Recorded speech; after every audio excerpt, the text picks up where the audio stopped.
After a 5-week dine-in ban, F&B outlets across Singapore will welcome patrons to dine in from June 21st, albeit in groups of up to 2 in a calibrated approach to opening. The ban began on May 16 in an effort to curb COVID-19 infections and was the second such measure in Singapore after a 2-month-long circuit breaker in 2020. The Straits Times met F&B business owners to find out how they have been coping. While restaurants may now appear better prepared to pivot to takeaway or delivery models, many continue to struggle with poorer takings. Anthony Yeo, owner of Summerhill Restaurant in Clementi, says sales during Phase 2 heightened alert were close to 60% worse than sales during the circuit breaker. I know this round, compared to the circuit breaker last year, a lot of restaurants are doing a lot worse, including us. Why there was a difference from the last circuit breaker to now in terms of our sales dropping was something that I struggled with a lot this past month, just trying to really figure it out because we expected that it was going to be the same. Chinese restaurant chain Yuannan's has also seen a drastic drop in sales, worse than the drop suffered during the circuit breaker period. Chain owner Ruben Chua says a bigger demand for delivery over takeaways has also added to the restaurant's operating costs. I think this year is a more challenging year, to be very honest, because I think that there's more competition in the market. People got more choice, there's more business digitalized, from hawkers to small restaurants. And even this year, we have home-based business sharing the part of the market. So consumers have a lot of choices. So a common sentiment among all the F&B restaurants here that this year actually the business is actually tougher than last year. Mr. Sabik is a hawker who does not use any delivery platforms.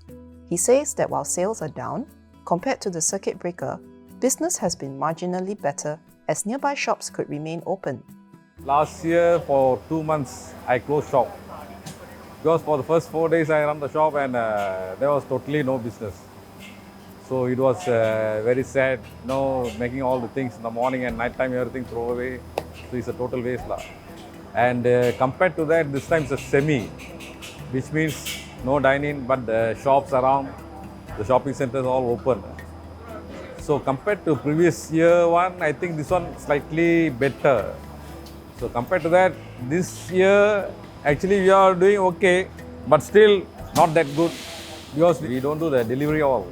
A long time I was planning to do that, but my staff is a senior person, the one prepare the food all. So I don't know how far you can cope with the business one. The F&B owners continue to soldier on. Mr. Yeo has even been personally delivering food to his customers in order to understand the change in consumption habits. They were telling me, they're trying to eat a bit healthier, so they're not ordering as those extravagant kind of dishes anymore. I think a lot more people are also aware of disposables and the impact that it has on the environment. Also that everyone's kind of fatigued. So you see this round, a lot less people are doing Zoom parties. There's a lot less gifting and people sending food to each other back and forth across the island. There really was very little of that this year. So I think it's, just the fatigue, COVID fatigue has set in. Meanwhile, Mr. Chua is using data analytics and personalization to keep customers engaged with his brand.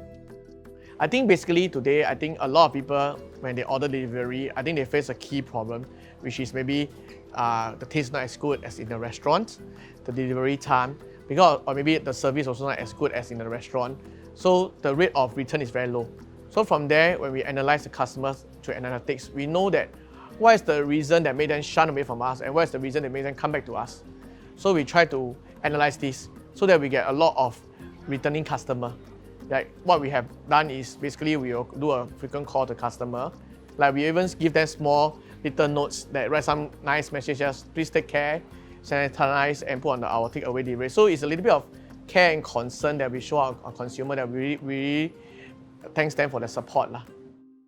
With COVID-19 set to be a constant presence, these F&B owners say they have to adapt in order to survive. I cannot say we will be prepared. We just have to adapt to changes. That's the only word to use. But of course, as I mentioned earlier, we will try to serve our customer better, be it dine-in, takeaway or delivery. Only then our customer will continue to come back to us. Then this will help us sustain in this difficult environment. Actually, I am running the stall now just to support my workers, right? I told them, even if I don't get any profit, anything, it doesn't matter, right? Rather than closing the shop and making them stay for 1 month. So let's say if I enroll in this delivery things all, then maybe I can survive, right? If totally no delivery means, I think very difficult to survive. The things that we, take pride in, having a beautifully plated dish, people being able to get the smells, the whole experience, that's what restaurants really are about, is delivering an experience, and you need to be here. But my question now is, can that model, that idea, survive 12 months a year if, say, you've got 2-3 lockdowns a year? That's a quarter of your year basically gone if you're making a loss. How can you survive? How can you thrive like that? Then it's not really a business. It's more like a hobby, a passion, I'm finding it very hard to grow that way, and I think the industry has to and has already slowly started to shift towards newer ways. Yeah.